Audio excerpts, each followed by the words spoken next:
মুখের দুর্গন্ধে পাশের লোক কষ্ট পাবে। আর রসুলের হাদিস আছে, মুমিন তোমরা ততক্ষণ হবে না তোমার কাছ থেকে তোমার প্রতিবেশী যতক্ষণ সুরক্ষিত নয়, তবে তোমরা মুমিন হতে পারবে। এই হাদিসটা বুঝতে পারলেন। কাঁচা পেঁয়াজ খেয়ে যেতে নাই এটা বুঝতে পারলেন। কেন?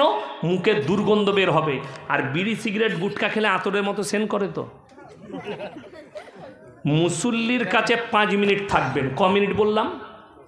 10 মিনিট থাকবেন মুসল্লির পাশে। সে যদি 10 মিনিটে অতটা ব্যথা পায়, সব থেকে বেশি ব্যথা কে পাবে? তোমার স্ত্রী, তোমার বিবি, যে তোমার কাছে সারা রাত্রি শুয়ে থাকবে 8টা ঘন্টা। তোমার বিবিকে কোনোদিন জিজ্ঞেস করেছো, আমি তো সিগারেট খাই, গুটকা খাই, তোমাকে কেমন লাগে? ও কিছু বলতে পারবে না, কিন্তু মনে মনে ভাববে 8 কুড়োর বেটা, তোকে তো ঝাঁটা মারতে মন যায়, বলবো আর কি। কেন? অত গন্ধ সহ্য করা যায়? শুনেলেন, যারা এইগুলো শ্রবণ করেন, কিয়ামতের দিনে ওই বিবির কষ্টর হিসেবটাই আল্লাহর কাছে দিয়ে পেরুতে পারবেন না। এটা লিখেলেন, আপনার বিবি যে কষ্ট পায় ওইটাই দিয়ে পেরুতে পারবেন না। আমার আব্বাজির বয়স কত হয়েছে? 80 বছর। কত বললাম? 80 বছর। গলাটা পাল্টিয়েছে, দেখেছেন? জলসা শুনেছেন তো? গলা পাল্টাইছে, গলাটা সেম ওই রকম আছে। কেন জানেন? আমারও তাই অভ্যাস। আমার আব্বাজি যেদিন থেকে জন্মগ্রহণ করেছে, জ্ঞান হয়েছে, আজ পর্যন্ত আমার আব্বাজি একটা মিষ্টি পান পর্যন্ত খাইনি। মশলা তো অনেক দূরের কথা, আল্লাহর কৃপায় আমারও তাই। আমি আজ পর্যন্ত খাবার ছাড়া আল্লাহ কিচ্ছু দেয়নি। কেউ যদি মৌরি দেয় সেটাও খাই না, কেউ যদি জোয়ান দেয় সেটাও খাই না, আল্লাহর কৃপায়। আর আমাদের দেশের লোকরা কি বুঝলেন, শুধু ওইগুলো মিষ্টি পান বিয়ে ঘরে যদি গলা পর্যন্ত খায়, দিয়ে হজম হয় নাই, খালি ঢেকু তুলে একটু থামস আপ দে, থামস আপ খাবে। ঠিক বলছি না ভুল বলছি? থামস আপ, কোকো কলা, হারাম জিনিসকে হজম করছেন আপনি আমাদের দেশে। শুনেলেন, কিয়ামতের আলামতগুলো আসতে শুরু করে দিয়েছি, আপনি কিছুই করতে পারবেন না। কেন? কিয়ামতের আলামতের মধ্যে মারাত্মক একটা আলামত, সমাজ আলেম থেকে বিচ্ছিন্ন হয়ে যাবে। জ্ঞান কার কাছে নিবে? যার কাছে হাদিস কোরআনের এতটুকু জ্ঞান নেই, তাকে জ্ঞানী মনে করে তার কাছ থেকে দিন নিতে গিয়ে নিজেদের ঈমান পর্যন্ত হারিয়ে ফেলে। আজকে সেইটাই হয়েছে। আলেম চিনতে পারেননি। আমার আগে যিনি বসেছিলেন স্টেজে, এখানে যতজন বসে আছে ওনার জুতো বোয়াবারও যোগ্যতা নাই, অনেকজন জানে না। কিন্তু আপনারা বক্তা চিনেছেন, আলেম চিনতে পারেন। ওই জন্যে আমার আব্বাজির বয়ান শুনবেন। আমার আব্বাজির বয়ান আছে, এইখানে যাকে বসাচ্ছ খোঁজ লাও, কোরআন হাদিসের জ্ঞান অর্জন করেছে কিনা। যদি না থাকে, সমাজকে বিপদে ফেলিয়ে দিবে, এমন বিপদে ফেলাবে উদ্ধার করার রাস্তা থাকবে না। যদি কোরআন হাদিসের স্টাডি না করে এখানে বসে যায়, এই জায়গায় বসে কমকে বিপদে ফেলবে। তার কারণ একটা বলে দিই, বাংলাদেশে এক মাল এত উঁচু টুপি পড়ে আছে, মানুষ বসে আছে, তার জলসা শুনছে, ছেলে মেয়েরা। সেখানে বলছে, বাবা নিরম, তোমরা কার কাছে ভালো মন্দ চাইবে? সবাই তখন বলছে আল্লাহর কাছে। আমি যদি বলি ভালো মন্দের মালিককে, সবাই জোরে বলুন তো, আল্লাহ। সবাই এটাই বলেছে। সে হারামখোর বলছে, কে কইলে আল্লাহর কাছে চাইতে হবে? তোমরা চাইবে ময়েজ ভান্ডারির কাছে, আল্লাহ কহেছে। হারামখোর কোরআনের আয়াতও বলে দিচ্ছে। বিশ্বাস করুন, তার পক্ষে লোক আছে, আছে না নাই? তাহলে যারা শুনছে তারা তো তখনই চপ্পল নিয়ে মারতে থাকে, নাহলে জুতো করে পিটাতো। আল্লাহ ছাড়া দুনিয়ায় অন্য কারো কাছে চাইবে? তার যে পীর, সে এক আর মাল, ফেস কাট দাঁড়িয়ে এখানে চাচা এইটুকু, সে বলছে আমার জান কবজ করতে আজরাইল আসবে না, ভয় খাবে। আমার জান, আমার বড় পীর বাগদাদ থেকে আসবেন। এক হারামখোর, ইয়ার বায়ানও লোকে শুনছে, তার মানে ওর পক্ষেও লোক আছে। আপনি ভেবে দেখুন, এদের দ্বারা যদি দিন প্রচার হয়, সমাজের কল্যাণটা কোথায় গিয়ে দাঁড়াবে। হাদিস কোরআনের জ্ঞান নেই, পণ্ডিত্য নেই, অথচ তারা মানুষকে কোরআনটা মিথ্যা বলছে, কোরআনের তফসির মিথ্যা বলছে। মহেশ ভান্ডারী 14 পুরুষকে কেউ চিনে না, আমি তো নিজে চিনি না মহেশ ভান্ডারীকে। এই মাসটা কি মাস চলছে? হ্যাঁ না, বাংলা বলছি, অঘ্রাণ মাস। তারপরে পৌষ মাস আসবে। আপনাদের মালদার খবর জানি না, এই পৌষ মাসের শেষে অমুসলিম ভাইদের একটা পরব আছে, সংক্রান্তি। পৌষ সংক্রান্তি আছে না? নয়, অমুসলিম ভাইরা সকালবেলায় উঠে সারা রাত গান করে, সকালবেলায় উঠে গিয়ে তারা নদীতে স্নান করে। আপনাকে বাস্তব চিত্র দেখিয়ে দেব। আমার বর্তমানে বীরভূমে অনেক গ্রামের মানুষ, মেয়েরা এই সংক্রান্তিতে গোসল করে। শুধু তাই নয়, কাজী সাহেব হয়, কাজী সাহেব। কাজী সাহেব বুঝেন? মালদা জেলার লোক বুঝবে না। বর্ধমান, বীরভূম, মুর্শিদাবাদ, বাঁকুড়া, পুরুলিয়ায় কাজী সাহেব হয়। কাজী সাহেব বলে বাংলাদেশের না আমাদের ভারতের কোন পীর ছিল জানি না, তার ওরস সম্পর্কে পহেলা মাঘ এরা গরু জবাই করে ভাত রেঁধে ফিস্টি করে খায় সংক্রান্তির দিনে। তার নাম কাজী সাহেব। সমস্ত এই পাপের মারগুলো সে হারাম করে একা খাবে। কেন? এই বেদাত আর এই শিরকি কাজ সে চালু করে গেছে। বড় কষ্ট লাগে, ফোন করে গালি দেয়, আর আমার লেগে মনে করে মিথ্যা বলছে। আমি এক্ষুনি মোবাইল বাজিয়ে শুনিয়ে দিতে পারবো, আমার মোবাইলে রেকর্ডিং আছে। কোথাকার 24 পরগনার ছেলে বায়ান করছে হুগলি ডিস্ট্রিক্টে। কালকে আমার আবার হুগলিতে জলসা আছে, তারকেশ্বরের কাছে জলসা করছি।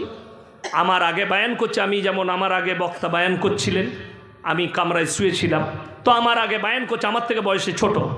আমি তারপরে উজু করে উঠে এলাম, তাকে ধরলাম স্টেজে। অনেক লোক বললে স্টেজে বলতে হতো না। আমি বললাম সে ভুল সমাজকে স্টেজের সামনে বলেছে, মানুষের কাছে স্টেজের সামনে ভুল ভাঙতে হবে, তা নাহলে মানুষ তো সেটাকেই সহি মনে করে চলে যাবে। বায়ান কি হচ্ছে? ওই কানে হাত দিয়ে আর মেয়েদের কাঁদা। আর আমি চিন্তা করি লোকরা বুঝে না। আপনি দেখবেন এক এক জলসায় সুবহানাল্লাহ, কি বুঝলি ও জানে না কি বললে। সুবহানাল্লাহ লাপানো। কি বায়ান হচ্ছে? আমার ভাইয়েরা, আমার মায়েরা, বোনেরা, বড় পীর আব্দুল কাদের জিলানী রহমতুল্লাহ আলাই দস্তরখানে খানা খাচ্ছেন। দেশি মুরগি দিয়ে বাবাজিরা ভাত দিয়েছেন। বড় পীরের সামনে দেশি মুরগির বাটিটা নামানো আছে। এই আমাদেরকে আজকে দেশি মুরগি দিয়ে রুটি দিয়েছিল ভাইরা। বড় পীর রুটি খাচ্ছেন, ভাত খাচ্ছেন দেশি মুরগি দিয়ে, আর হাড্ডিগুলো এক জায়গায় জড়ো করছেন। তেনার একজন মুরিদ জিজ্ঞেস করলেন, বাবা আপনি যে হাড্ডিগুলো এক জায়গায় রাখছেন তার কারণ কি? বড় পীর বললে, বাবা হে আমার মুরিদানরা শোনো, আমি যে মুরগিটা খাচ্ছি, আমি বড় পীর খাবার পরে ওই মুরগিটাকে আবার জীবিত করার ক্ষমতা রাখি। যা বুঝে করগা। নাউজবিল্লাহ বলেন না? এত বড় কথা। আমি তাকে স্টেজে গিয়ে বললাম, ভাই পেলে কোথায়? বলে হুজুর আমি মোবাইলে শুনেছি। মানে তুই মোবাইলে পাস করা মৌলবি, মাদ্রাসায় পড়া মৌলবি হতে পারি না। আমরা কোথা থেকে ফারেক হয়েছে? পড়িনি কোথাও, শুনে শুনে বক্তা। মানে এই হচ্ছে। আর যারা শুনছে তারা বলছে সুবহানাল্লাহ। আমরা বুঝলি কি? ওরা জানে না কি বুঝেছে। বড় পীর মুরগিকে জীবিত করে দিয়েছে।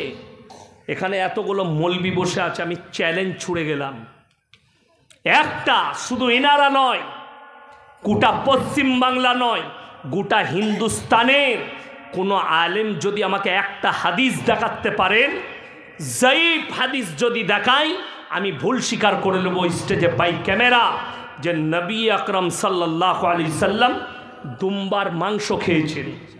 হ্যাঁ, দুম্বার মাংস খেয়েছেন, দুম্বাটাকে জীবিত করেছেন, এরকম হাদিস পড়েছেন? নাই। শুধু তাই নয়, দুম্বাটা নয়, দুম্বার সাথে সাথে নবীজি সাল্লাল্লাহু আলাইহি সাল্লাম মাংস খেলেন কিসের? উটের। উটটাকে জীবিত করেছেন, একটা হাদিস দেখাও। বকরি খেয়েছেন, বকরিটাকে জীবিত খেয়েছেন, হাদিস দেখাও। আচ্ছা আপনারা বলুন, বড় পীরের মর্যাদা বেশি না আল্লাহ রসুলের মর্যাদা বেশি? কিয়ামতের সকাল পর্যন্ত আল্লাহ রসুলের থেকে দামি লোক পৃথিবীতে কেউ আসবে? আসবে না। একটা হাদিস দেখিয়ে দেন, আপনাকে বলি। উত্তরপ্রদেশের একজন বয়ান করছে, গুমরা শুনেলেন, অমুসলিম ভাইরা টোল করছে। কি বলে টোল করছে? এটাই কি ইসলাম ধর্ম? এদেরও তো ধর্মটা গল্পতে ভরা। তার কারণ কি? একজন বয়ান করছে, জিলাপি হুজুর। কি বয়ান চলছে? मेरे भाइयों, मेरे दोस्तों, क्या मालूम है दुनिया वालों को, क्या मालूम है दुनिया वालों को, बड़ा पीर का मर्तबा क्या था? सुनोगे? सुनोगे? अरे जोर से कहो सुभान अल्लाह। সবাই বলছে সুবহান আল্লাহ।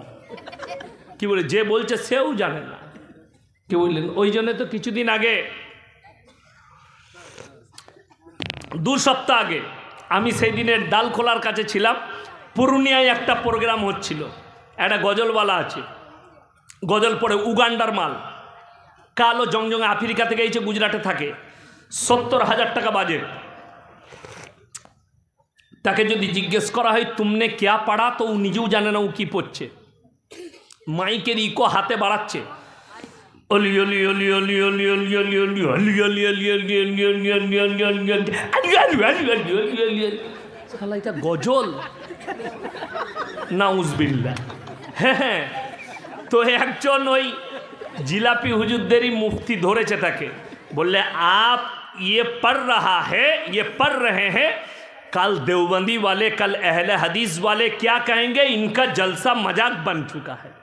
अरे यार, तुम लोग तो मजाक बनाने वालों हो, इस्लाम को मजाक तुम लोगों ने बनाया, जिसमें हदीस और कुरान और तरबियत के बात नहीं, सिर्फ कहानी से भरा हुआ है तुम्हारा इस्लाम। और अल्लाह का कृपा है, हम हदीस और कुरान पर चलने वाले हैं। जोरे बोलिए ना सुभान अल्लाह। अमर भाई, तो তিনি बयान করছেন, बड़ा पीर का मर्तबा सुन लीजिए। बड़ा पीर कभी काबा घर तवाफ करने नहीं जाते थे, बल्कि काबा घर बड़ा पीर के घर पे आ जाता था। जोरे बोलুন নাউজুবিল্লাহ। কত বড় কোরআন বিরোধী এবং রসুল বিরোধী কথা, শুধু এইখানেই থেমে থাকেনি, आरो मारात्मक कथा। एक ऐसा दौर था, कोई अगर बगैर उजू का बड़ा पीर का नाम ले लेते थे वो मर जाता था। नाउजुबिल्लाह। अच्छा, এখানে বেশিরভাগ লোকের আমার মনে হয় উজু নাই। ঠিক বললাম না ভুল বললাম? ইমানদারির সঙ্গে বলবেন, ঠিক না ভুল? আচ্ছা, সবাই একবার বলুন তো সাল্লাল্লাহু আলাইহি সাল্লাম, একবার বলুন তো লা ইলাহা ইল্লাল্লাহ মুহাম্মাদুর রাসূলুল্লাহ, বলুন বলুন। আচ্ছা, কে মরে গেল দেখুন তো ভেতরে, কেউ মরল বিনা উজুওয়ালা? অবাক লাগে। নবীজির মর্তবা বেশি, আল্লাহর রসুলের নাম বিনা উজুতে নিলে কেউ মরে না।